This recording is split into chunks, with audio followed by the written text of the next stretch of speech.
Hello, everyone. So during the TikTok ban that really wasn't, I started thinking about some of the weirder trends I had seen on the app. TikTok can be a great place for funny and interesting videos, but sometimes it just got strange. For example, this trend where people use their pets to pretend to rob a bank. It gets one level more absurd when you realize it's set to a Johnny Cash song where he switches brains with a bank robber and a chicken. Is any of this real? I was chicken! A guy crying about a chicken and a baby? I thought this was a comedy show.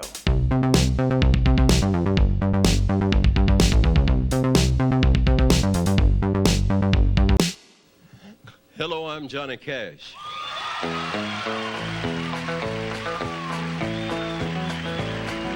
The Chicken in Black was written by Gary Gentry and recorded by Johnny Cash in 1984. The story of the song, which began life as brain transfusion, details a fateful doctor visit where Johnny Cash is informed that his body has outlived his brain and he'll need to get a brain transplant.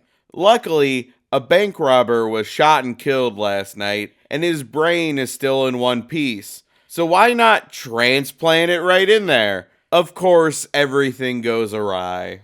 Gary Gentry stated that he thought Johnny Cash could use another silly song after One Piece at a Time and A Boy Named Sue, which I only realized while writing this episode was written by Shel Silverstein of all people. Because I write a lot of children's books and I'm Uncle Shelby to the kids, a lot of kids. It's sort of weird children's books, but it's pretty good. So he got to thinking about what funny scenarios he could put Johnny Cash into, and eventually he landed on brain swapping leads Johnny Cash to rob banks and a chicken to perform at the Opry, as one does.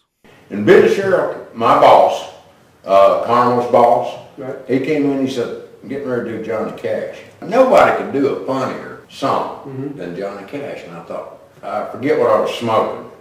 But I went into the restroom that morning and I didn't have my magazine with me and I thought, well, what am I going to read? Well, I'll read my driver's license.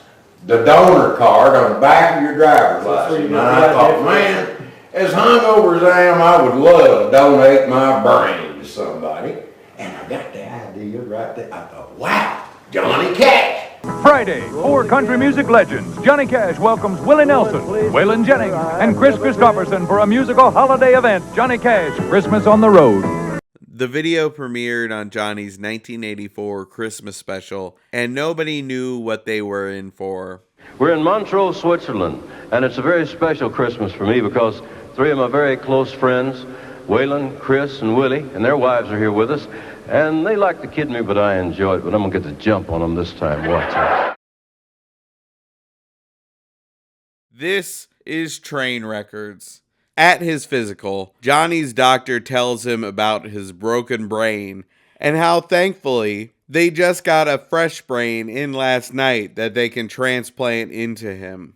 The only catch? It's from notorious bank robber, the Manhattan Flash. Would you mind telling me whose brain I did put in? And you won't be angry? I will not be angry. They complete the transplant, and all seems well until Johnny walks into a bank. You actually go outside in these things? What would you prefer? Yellow spandex? Johnny turns into the Manhattan Flash. He sticks up the bank with a guitar, and a woman recognizes him. A lady said, why, you're Johnny Cash. I said, no, ma'am. I'm the Manhattan Flash. Okay, but bank robbers do also have names. And if you didn't want to be recognized, you could have at least worn a mask or something more inconspicuous. If only there was some color that bank robbers typically wore to avoid attracting attention. Okay, so they did a brain transplant, but Johnny keeps his old memories and somehow gains new memories from the other brain. How does this all work? You know, I probably shouldn't even be trying to bring science or biology or any of that into this. That's not at play here. Sounds like a subdural hematoma to me. Oh, it does it? Well, it's not your job to diagnose. But I thought... You thought, just go! After a disastrous show where he robs the Grand Ole Opry, Johnny calls his doctor, begging for his old brain back. Unfortunately, it's already been transplanted into the head of a chicken who's using it to perform Johnny Cash covers at state fairs across the country. Okay, so his brain was too broken for him to use, but it's fine to be put into a chicken. I guess it's good enough for whatever chickens need their brains for. And now he has Johnny Cash's memories in addition to the original chicken memories. Are the chicken brain and the Johnny Cash brain fighting for dominance in there? I'm sorry, I said I'd cool it with all the biology talk. The Manhattan Flash holds up the Johnny Chicken Show, including this woman who just can't seem to catch a break. You don't pay tax on money you steal. Also, you are required to pay taxes on money you steal. That's how they got Al Capone. Revenge!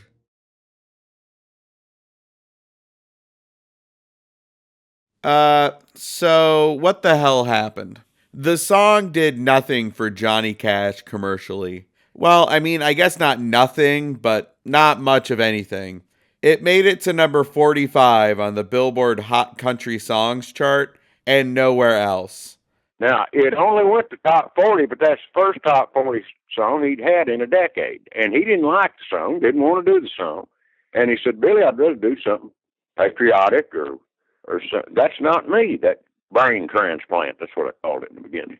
Johnny recalled all unsold copies of the single after its initial frosty reception, so it could have done much better if it hadn't been taken off the market. Oh, well, Jack Clement even said, you know, Gary, that song would have gone number one if Cash hadn't killed the promotion on it. He didn't like the song. He also recalled copies of the video from local TV stations, calling it god-awful. People somehow got it twisted that this song was an effort by Johnny Cash to burn songs owed to his record label and finish up his contract, but that isn't the case. There's a long history of artists who write terrible songs to get out of arduous contracts, but this is not one of them. Like, have you heard Van Morrison's Ringworm? I'm very sorry, but I have to tell you that you've got ringworm. Remember, Columbia brought this song to Johnny Cash, not the other way around. So how would it be a protest to do the song your label wanted you to do? That makes no sense. I became the exact opposite of my dad in every way I could. But you dance Ebola. Yeah. And I'm a rebel bowler. It is true that the disappointing performance of the song and Cash's recall of the singles in part led to Columbia dropping him in 1986, but it was never an intentional wriggling out of his contract or a slight at the label. They did end up releasing the Highwaymen album in 1985 after all. Yeah, and I heard demographics, till I got sick of hearing demographics. I went to California and decided they could kiss my demographics. But I have to say, my all-time favorite book is Johnny Cash's autobiography, Cash by Johnny Cash. Though I made some records between 81 and 86 that I still like, I really wasn't motivated, and neither were the people at CBS. The last record I gave CBS was called Chicken in Black, and it was intentionally atrocious. I was burlesquing myself and forcing CBS to go along with it. I even made them pay for a video shot in New York with me dressed as a chicken. What the hell, Johnny Cash? I just defended you against the protest song allegations. Don't make me look like a fool in front of the entire internet. Now, I'd like to do a new song for you that we just recorded also. Will be our next single in about 3 weeks, and this is a total departure from that song. I'd say about 180 degrees. It's a song called Brain Transplant. In an interview for Robert Hilborn's Johnny Cash, The Life, I did a session last week that I feel really good about, he told me. I recorded a thing that everybody thinks could be a good record, a thing called Brain Transfusion, and I'm probably going to be doing it on the road. Roseanne Cash called the song the nadir of Johnny's decline in the 80s. There was an undercurrent of desperation in it. It was painful. Dad had been asked to do the Lollapalooza tour, and I called him. I said, please don't do it, Dad. Just don't. Don't put yourself in a situation where you're not going to get the respect you deserve.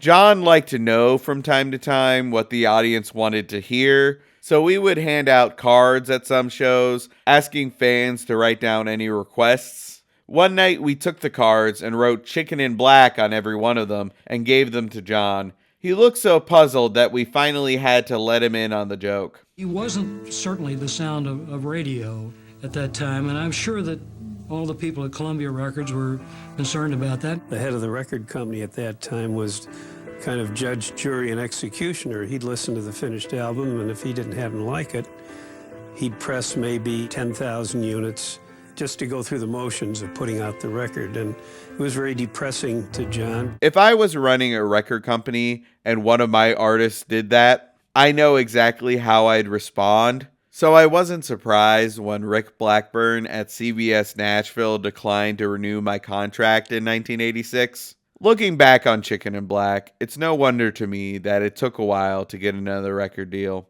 People were probably afraid to work with an artist who make a mockery of himself like that. The man that had basically built that building and built CBS Records in Nashville. I mean, he had done so much to keep everybody's job in Nashville. It was more like, I don't care who built it. Are they still selling records? Well, then drop them. And you can't work with a guy like Elton John without having his showmanship and flash rub off on you. So, Elton, I hope you don't mind, but I took the liberty of borrowing these threads. One of the other people dismayed by the song was fellow highwayman Waylon Jennings, who chided Cash about the goofiness of the lyrics and the image of Cash wearing his strange getup, which made him look like, quote, a buffoon. Of course, we would never want Johnny Cash to look like a buffoon. It's easy to get in and out of. Oh, now that is very nice. Oh, beautiful, see?